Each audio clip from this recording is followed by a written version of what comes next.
Assalamualaikum warahmatullahi wabarakatuh. Perkenalkan, nama saya Ainaya Al-Fatihah Barsya dengan NPM terakhir 033. Dan rekan saya Angelica Amelia Valianti dengan NPM terakhir 027.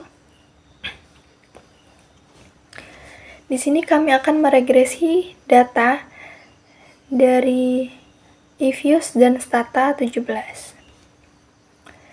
Di sini saya akan meregresi dari eViews 13. Yang pertama, kita akan meregresi data menggunakan eViews 13. Kita akan melakukan masuk ke eViews, lalu klik Ctrl N. Karena kita menggunakan data time series, kita pilih date, lalu sertakan tahun awal yaitu 2010 dan tahun akhir 2024. Lalu tampilannya akan seperti ini. Kita ke Quick dan Empty Group, klik panah ke atas, lalu copy paste data dari Excel ke eViews. Langsung saja, yang pertama ada uji residual. Berdasarkan data di atas, nilai Cerqueira yang diperoleh yaitu 0,4847. Pengujian ini dilihat dari probabilitasnya, karena probabilitas lebih dari 0,05, yaitu 0,7. Selanjutnya yang kedua ada uji multikolinearitas. Berdasarkan hasil penelitian menunjukkan bahwa nilai FIF pada variabel indeks pembangunan manusia atau IPM sebesar 3,270503 dan variabel tingkat pengangguran terbuka atau TPT sebesar 3,270503. Artinya, nilai FIF berada dalam rentang 1 hingga 5. Sehingga dapat disimpulkan bahwa model regresi ini mengalami multikolinearitas rendah. Dengan demikian, dapat diputuskan bahwa variabel independen IPM dan TPT memiliki hubungan linear yang wajar dalam model regresi yang digunakan untuk menjelaskan variabel dependen, yaitu PDRB harga konstan. Yang ketiga ada uji heteroskedastisitas. Dapat dilihat di sini nilai chi-square hitung yang diperoleh adalah sebesar 5,353455, sedangkan nilai chi-square tabel pada taraf signifikan 0,05 dengan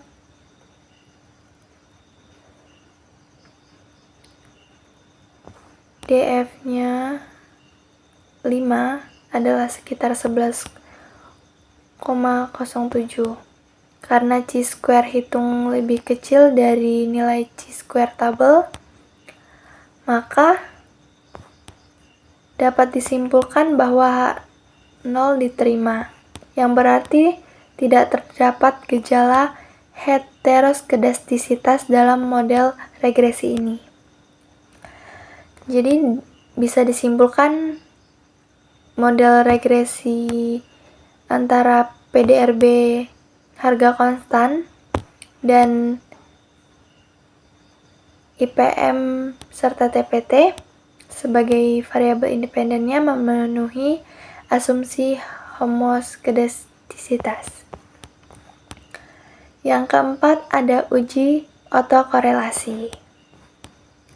Di sini menunjukkan nilai Durbin-Watson sebesar 1,950953 pada alfa 0,05. Dapat diketahui di sini kita lihat N-nya sebesar 13, 16, K-nya sebesar 2.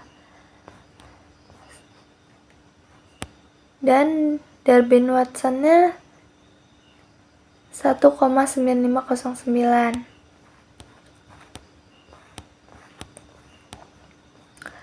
Dari yang kita hasilkan ini dapat diketahui letak Darwin-Watson-nya.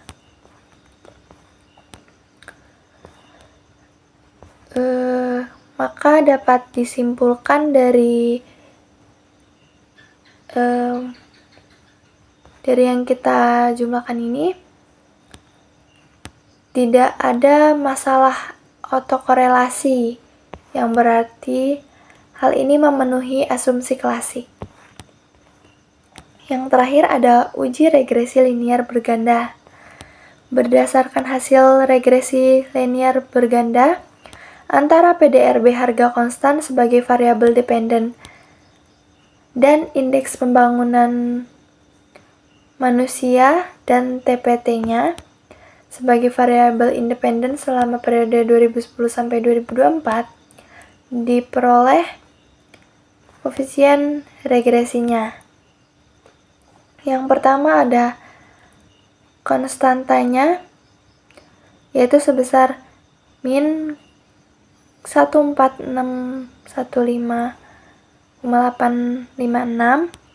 Artinya, jika TPT dan IPM bernilai 0, maka nilai PDRB diperkirakan sebesar 33715,43. Nilai ini tidak memiliki makna ekonomis secara langsung, karena ternyata IPM dan TPT tidak mungkin bernilai 0, namun konstanta tetap dibutuhkan dalam model matematis. Selanjutnya ada koefisien IPM atau X1 di sini bernilai 953,8325. Artinya setiap peningkatan 1 poin pada indeks pembangunan manusia dan akan meningkatkan PDRB sebesar 953,8325 dengan asumsi variabel lain konstan.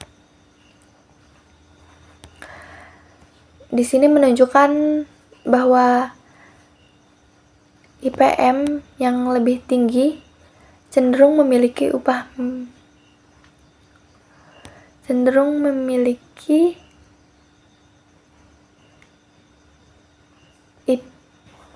TPT yang PDRB yang tinggi, sejalan dengan peningkatan kualitas hidup, pendidikan, dan kesehatan masyarakat.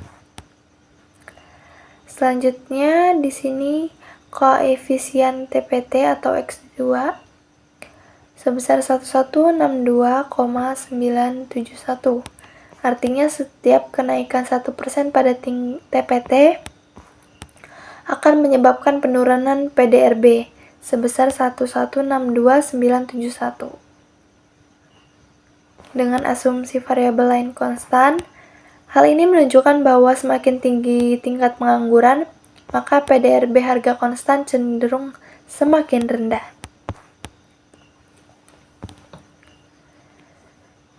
Dengan nilai lain yaitu R² sebesar 0,975451, artinya sekitar 97,54%. Variasi nilai PDRB harga konstan dapat dijelaskan oleh variabel IPM dan TPT. Sedangkan sisanya sebesar 2,46% dijelaskan oleh variabel lain di luar model. Selanjutnya di sini dapat dilihat F statistik sebesar 238,4123 dengan probabilitas 0,000, yang berarti secara simultan variabel IPM dan TPT berpengaruh signifikan terhadap PDRB, harga konstan pada tingkat signifikan 5%. Selanjutnya akan diteruskan oleh rekan saya dengan meregresi dari Stata 17.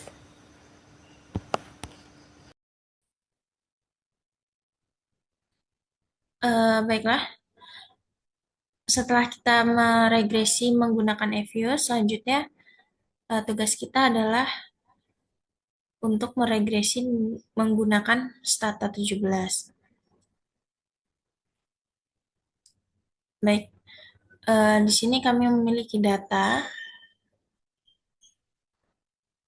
di mana variabel Y-nya itu adalah PDRB, variabel X1-nya IPM, dan juga variabel X2-nya itu adalah TPT.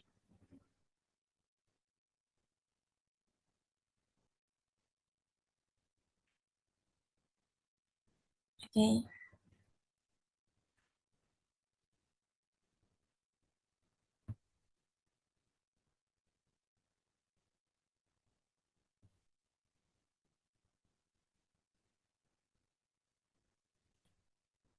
tadi kita sudah ada di Stata.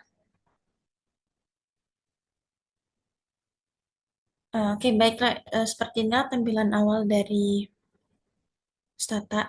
Hal pertama yang harus kita lakukan itu adalah mengimpor data Excel yang tadi kita punya ke Stata.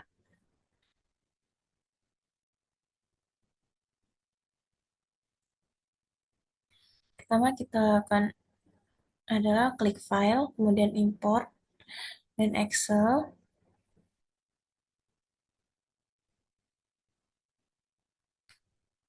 Kita buka browsernya,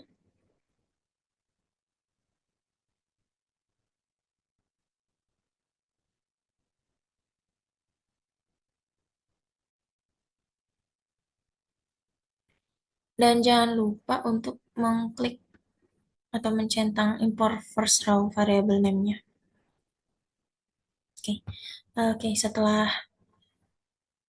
data yang kita miliki sudah kita impor ke dalam Stata, kita akan menguji regresi, uji asumsi klasik, di mana yang pertama ada uji normalitas, kemudian multikolinearitas, heteroskedastisitas, dan juga autokorelasi. Oke, pertama kita akan uji normalitas. Baik, dalam menguji uji normalitas, hal pertama yang harus kita lakukan adalah klik di common, di bawah common ini, kita klik SK test, artinya Skewness kurtosis test. Kita masukkan setiap variabel kita, variabel Y, variabel IPM, dan juga variabel TPT. Kemudian kita klik enter. Jadi seperti inilah tampilan dari regresi Skewness dan juga kurtosis. Dan kita lihat nih dari setiap variabel itu menunjukkan nilai p-value-nya itu lebih besar dari 0,05.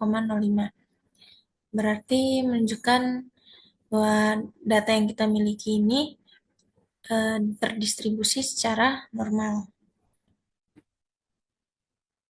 Dan kita akan melakukan uji Jarque-Bera.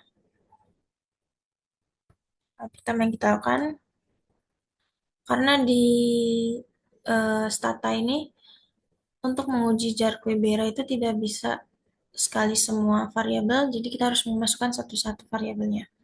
Itu masukkan JB variabel Y, enter, dan JB variabel IPM, enter, kemudian JB variabel TPT, kemudian enter.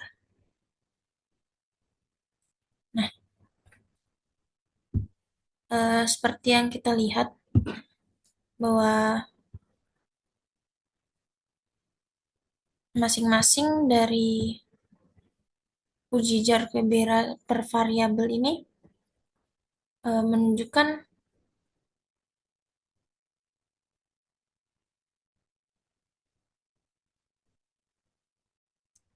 eh, bahwa data ini juga terdistribusi secara normal. Berarti data yang kita miliki ini lolos uji asumsi klasik yaitu normalitas. Karena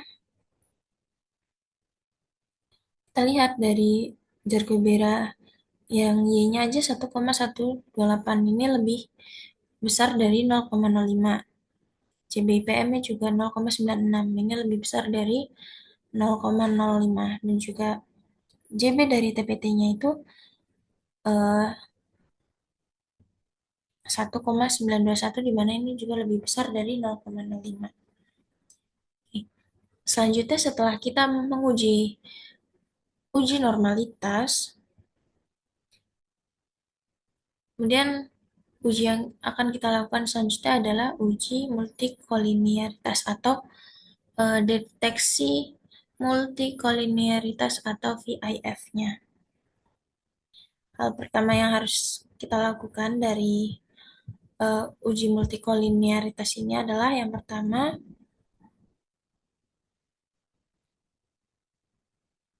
kita regres dulu, rate setiap variabel, masukkan setiap variabel, Y, IPM, ini juga TPT.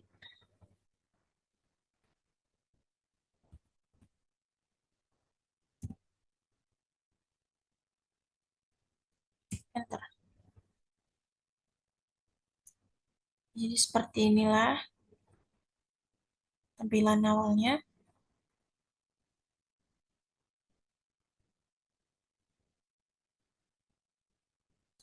Kemudian untuk mengetahui nilai VIF-nya kita masukkan di komen ini adalah VIF, uncentered. Uncentered. Nah, berdasarkan dari data yang dapat kita lihat bahwasannya nilai VIF kita itu lebih besar dari 10.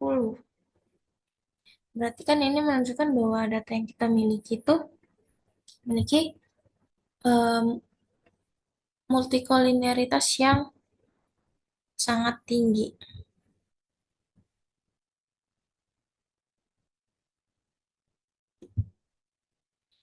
Nah, supaya em,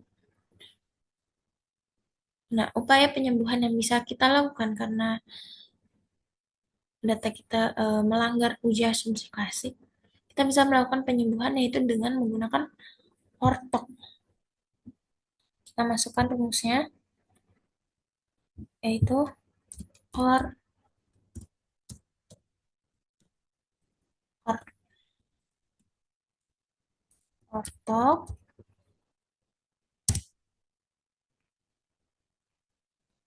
masukkan setiap variabel,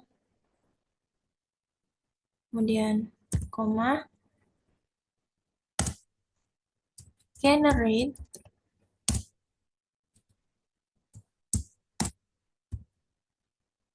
O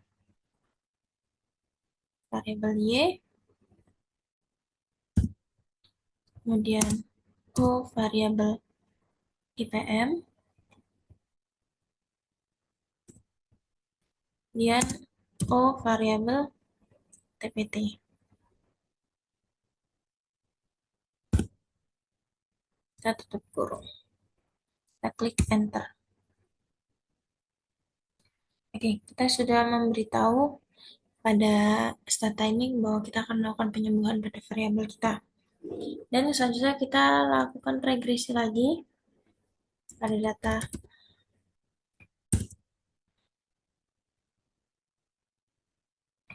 baik variabel Y, kemudian variabel OIPM, dan juga OTPT. Kita klik enter.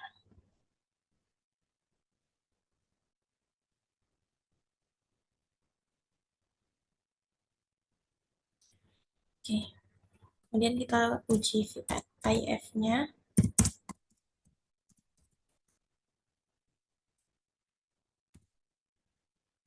Satu.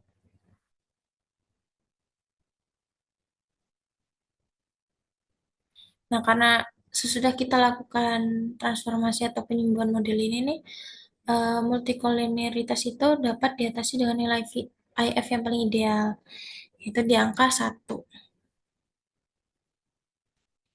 Kemudian selanjutnya kita akan melakukan uji heteroskedastisitas.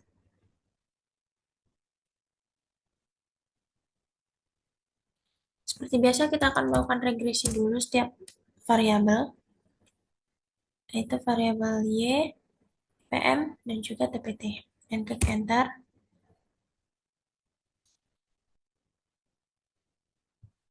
Selanjutnya kita klik di bawah komen, yaitu start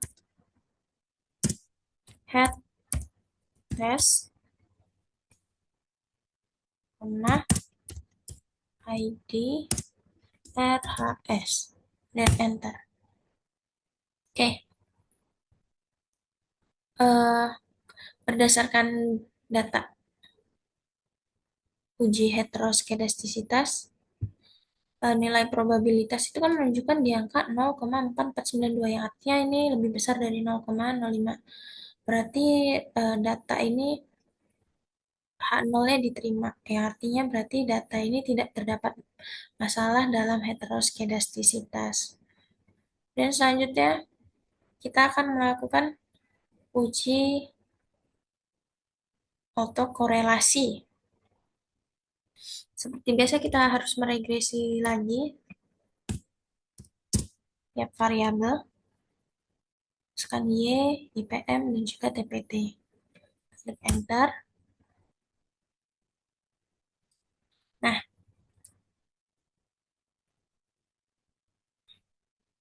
Nah, kita karena data kita ini time series, maka kita harus memberitahu kepada datanya bahwa data kita ini menggunakan data time series. Itu dengan mengklik Gen dan klik Time.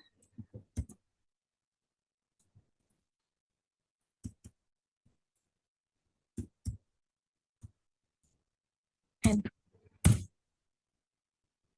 ya, kita sudah memberitahu kepada data bahwa seandainya data yang kita punya itu adalah data series waktu atau time series. Kemudian kita klik di TST set time. Nah, jadi variabel yang kita gunakan itu data time series yang kita gunakan itu variabel waktunya itu 15 tahun dari 2010 sampai 2024. Oke, selanjutnya kita akan melakukan uji Durbin Watson. Itu kita masukkan Dewi start enter. Nah, dari uji Durbin Watson yang sudah kita lakukan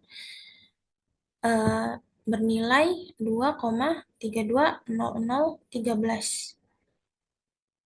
Berarti nilai ini kan mendekati 2 ya, karena berarti ini kan menunjukkan bahwa tidak terdapat autokorelasi dalam model regresi ini. Dan selanjutnya kita akan menguji dengan uji Bruce-Godfrey.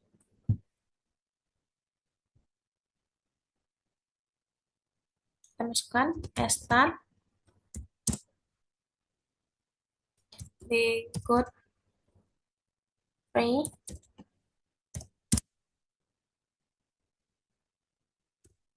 dan Malek 1.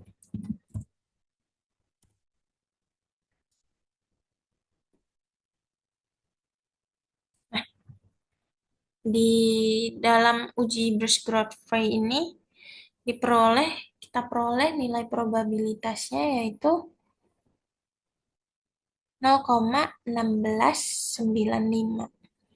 Berarti nilai ini kan lebih besar dari 0,05, yang berarti menunjukkan bahwa tidak terdapat autokorelasi dalam model pada leg 1. Jadi dapat kita simpulkan bahwa data yang kita punya ini sudah terdistribusi secara normal, signifikan, dan sudah memenuhi uji asumsi klasik.